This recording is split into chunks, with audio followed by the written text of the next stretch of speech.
Sir जुलाई में एक WhatsApp group में ज्वाइनिंग के लिए इनविटेशन आया मेरे पास। उसको मैंने ज्वाइन कर लिया। उन्होंने नॉर्मल ट्रेडिंग के लिए मुझे प्रोत्साहित किया कि नॉर्मल ट्रेडिंग वो अपने टेक्निकल एनालिसिस या बेस में ट्रेडिंग पॉइंट्स देते थे, तो उसके बीच में मैं ट्रेडिंग करता था। ट्रेडिंग करते करते उन्होंने एक अल्फ़ा एलियंस लिमिटेड का जिक्र किया और CHCP सिक्योरिटीज़ का जिक्र किया, जो कि सेबी रजिस्टर है यो और US सिक्योरिटीज़ से रजिस्टर्ड है। उसका उन्होंने बोला कि इसके ऊपर आपका ट्रेडिंग करवाया जाएगा। 7 वीक का ट्रेनिंग हो रहा है। उस ट्रेनिंग के बेस में उन्होंने ज्वाइनिंग करवाया। उस ज्वाइनिंग में कोई फ़ीस नहीं ली गई। स्टार्टिंग बताया गई ये फ्री ऑफ कॉस्ट करवाया जा रहा है। डॉक्टर जितेंद्र बहादुर करके हैं, जो कि अपना बुक भी लॉन्च करने वाले हैं। उनके झांसे में आके उनकी ऐप में भी ज्वाइनिंग ले लिया CHCP, जो कि उन्होंने सेबी रजिस्टर्ड तो है, लेकिन उन्होंने अपना फर्जी ऐप बनाया और बनाने के बाद उन्होंने 600% का गारंटेड प्रॉफिट का वादा किया। स्टार्टिंग में बहुत अच्छा प्रॉफिट चला था। 50,000 से इन्वेस्टमेंट स्टार्ट हुआ, 50,000 से 2.5 लाख हुआ, 2.5 से 4 हुआ, 4 से उन्होंने 2 लाख विड्रॉल भी कर लिए। फिर उसके बाद IPO का उन्होंने ऑफ़र स्टार्ट किए। तो IPO में नॉर्मल 20 से 25% प्रॉफिट होता है, लेकिन वो 140%, 160%, 200% तक का प्रॉफिट दिला रहे थे। तो मैं उसमें भी ज्वाइनिंग ले लिया और प्रॉफिट अच्छा गेन हुआ, तो 2 लाख रुपए में विड्रॉल कर लिए। विड्रॉल करने के बाद ट्रेडिंग चल रहा, 4 लाख हुए, 5 लाख हुए। IPO में उन्होंने बहुत ज़्यादा सब्सक्रिप्शन करवा दिया, तो मेरे 20 लाख का IPO सब्सक्रिप्शन हो गया। तो उन्होंने बोला 20 लाख का ये 70 लाख रुपये हो जाएगा। IPO फंस गए। IPO के बाद मैंने 20 लाख रुपए और CHCP अलग से जिनकी ऐप थी उसमें मैंने पैसे डाल दिए और 20 लाख के 70 लाख हो गए। 70 लाख के ट्रेडिंग करते करते 1 करोड़ हो गए। जब मैं विड्रॉल करने गया तो उन्होंने 10 लाख का सर्विस फ़ी मांगा। सर्विस फ़ी मांगे तो कोई भी ऐप क्या होता है, सर्विस फ़ी अपना खुद ही डिडक्ट करता है, लेकिन ये बोले अलग से दूसरे एक सेपरेट अकाउंट में देना पड़ेगा। तो वो पैसे तो मैंने नहीं दिए, लेकिन मेरे 20 लाख रुपए उनके उसमें फंस गए। तो मेरा ये है कि जिसको भी ट्रेडिंग करना है तो एंजल ब्रोकिंग या फिर ग्रो इसमें ट्रेडिंग करें। ये दूसरे जो ऐप देते हैं CHCP या फिर जो भी अलग से कोई, तो इसके झांसे में ना। इतना सब कुछ अवेयरनेस जागरूकता के लिए अभियान चलाए जाते हैं और सरकार के द्वारा भी कितना कुछ किया जा रहा है जागरूकता के लिए कि आप जो है साइबर फ्रॉड से बचें। तो क्या आपको इस बात की जानकारी नहीं थी? इस बात की पूरी जानकारी थी, लेकिन ऐसा क्या वशीभूत हो गए कि हमें बिल्कुल समझ में भी नहीं आया और उसके अंदर घुसते गए, निकलने का कोई चांस समझ में नहीं आया। अपने आप को भी नहीं रोक पा रहा। मतलब ऐसा लग रहा है जैसे कुछ बस में किया हुआ किसी ने। आंख बंद है तो लोग जो है है ये सब कुछ करने के लिए किस तरह का लालच देते हैं और कैसे लालच से लोग हम आप कोई भी आम जनता जो है और उनसे बच सकते हैं? कम समय में ज़्यादा प्रॉफिट दिलाने की कोशिश करते हैं वो। तो इस मैंने जैसे स्टार्टिंग में मैंने 50,000 रुपये डाला, 50 से मुझे 2.5 लाख मिला, 2.5 का 4 हुआ, 2 लाख रुपए मैंने विड्रॉल भी कर लिए।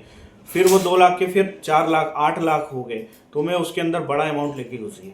तो उन्होंने छोटा लालच देके बड़ा प्रॉफिट का वादा किया। साथ ही दूसरी बात के भी आपने ऐप की बात की, तो आपने ऐप देखा तो उनका ऐप रजिस्टर्ड भी था जी, है ना? तो ऐसा क्या करें कि लोग उनके लालच में ना आए? अब वो दिखाएंगे कि जो भी है, जैसे मैं फंसा जैसे CHCP सिक्योरिटीज़ में, गूगल में सर्च करेंगे ये सेबी रजिस्टर्ड है।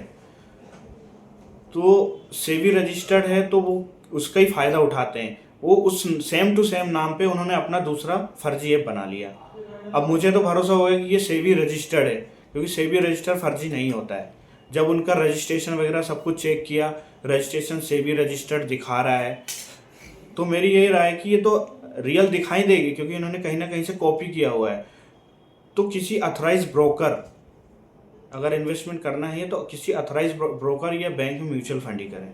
आपका कहने का मतलब यह है, या हमारे समझ से भी हम बात करें तो कोई भी बड़ा धन कमाने का, ज़्यादा धन कमाने का जो है कोई भी शॉर्टकट नहीं होता है ना? कोई शॉर्टकट नहीं होता। बस एक चीज़ होता है कि आप अगर अच्छा नॉलेज है आपका, तो आप नॉर्मल शेयर मार्केट जो एंजल ब्रोकिंग या फिर ग्रो है जो अथराइज चल रहे हैं उसमें ही कर सकते हैं, या फिर बैंक में म्यूचुअल फंड। अनअथराइज सोर्स में जैसे कि वादा करते हैं कि ये सेबी रजिस्टर्ड है, जैसे मैं फंसा, सेबी रजिस्टर्ड है, मैं गूगल में सर्च किया, नेट बैंकिंग सबका जगह देखा सेबी रजिस्टर्ड है, मैं उनके झांसे में आके उनके ऐप में इन्वेस्ट कर दिया। अब अंत में आप क्या कहना चाहेंगे? अंत में ये कहना चाहूँगा कि किसी भी लिंक, किसी व्हाट्सएप ग्रुप को ज्वाइन ना करें। अगर किसी को इन्वेस्टमेंट करना है तो अथराइज ब्रोकर में ही करें। मेरे जैसे CSCP जो कि सेबी रजिस्टर्ड है, किसी दूसरे ब्रोकर के झांसे में आके व्हाट्सएप ग्रुप में ज्वाइनिंग लेके मैं उसमें फंस चुका हूँ। ये सब कुछ की जानकारी आपको कब लगी कि आपका पैसा जो इतना जा चुका था? 20 सितंबर। फिर उस पर आपने क्या किया? 20 सितंबर के बाद उन्होंने 6 अक्टूबर तक का वेट करने के लिए बोला था, तो मैं वेट करते रहा। जब लास्ट में उन्होंने मुझसे 10 लाख की डिमांड की, तब मैं समझा कि ये फ्रॉड हो रहा है। तब तक मैं सोच रहा था कि सब कुछ सही चल रहा है, क्योंकि स्टार्टिंग में 50,000 रुपये डाल के मैं 2 लाख प्रॉफिट विड्रॉल भी कर चुका था, मेरे अकाउंट में पैसे भी आ चुके थे। मैं दोबारा उसमें घुस गया 20 लाख रुपए लेके। तो इन सब के दौरान जो है कितना आप अपना मेहनत की कमाई आप खो चुके थे? पूरा ही मेहनत की कमाई है 20 लाख।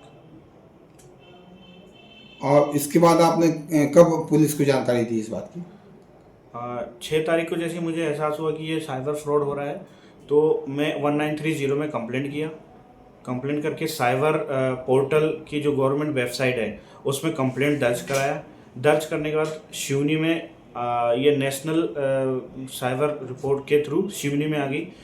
शिवनी में आके थाने में का कांटेक्ट नंबर मिल गया कि यहाँ पे जाके अपनी रिपोर्ट दर्ज करा सकते हैं, तो मैं आज आके वहाँ रिपोर्ट दर्ज। फिर आपने अपना अकाउंट चेक किया? मेरा अकाउंट चेक किया। एक्चुअली मैंने मेरे अकाउंट से डायरेक्ट पैसे नहीं कटे थे, मैंने RTGS ट्रांसफ़र किया था बैंक में जाके। तो मेरे डायरेक्ट बैंक से कोई फ्रॉड नहीं हुआ है, ये मैंने खुद पैसे इन्वेस्टमेंट किए ज़्यादा लालच के चक्कर में। एक्चुअल में ज़्यादा लालच स्टार्टिंग मिल भी गया मुझे, लेकिन और बड़ा लालच के चक्कर पे और भरोसा करके, क्योंकि उन्होंने नाम दिया सेबी रजिस्टर्ड है करके, तो सर्च भी करके देखेंगे गूगल में CHCP सिक्योरिटीज़। आपको कुछ नहीं मालूम कि कहाँ की कंपनी है, कौन क्या है, कुछ भी नहीं? मतलब आपने आँख मूंद के आपने भरोसा करके?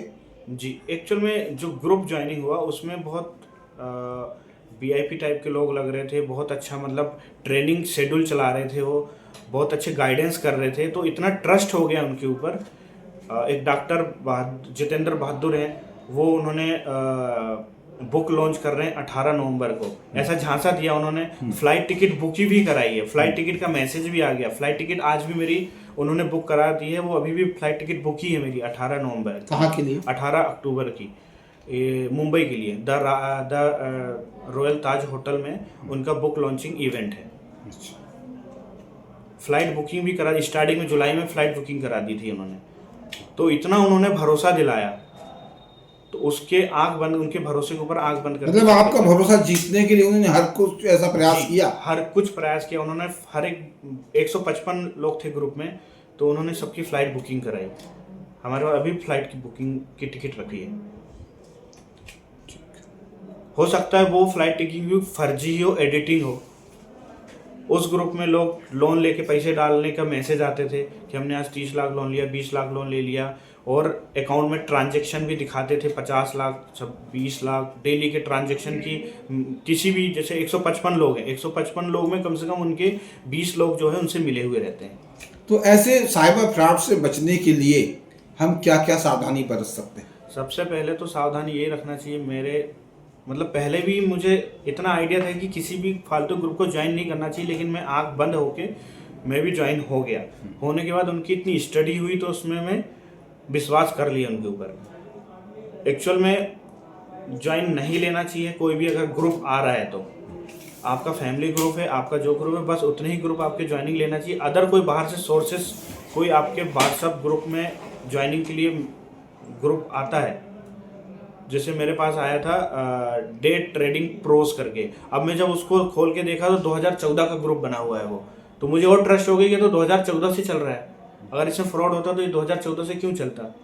तो इनके कई ग्रुप बने होंगे जो कुछ दिन चला के फिर क्लोज कर देते हैं, अगला फिर कोई ग्रुप खोल लेते होंगे वो।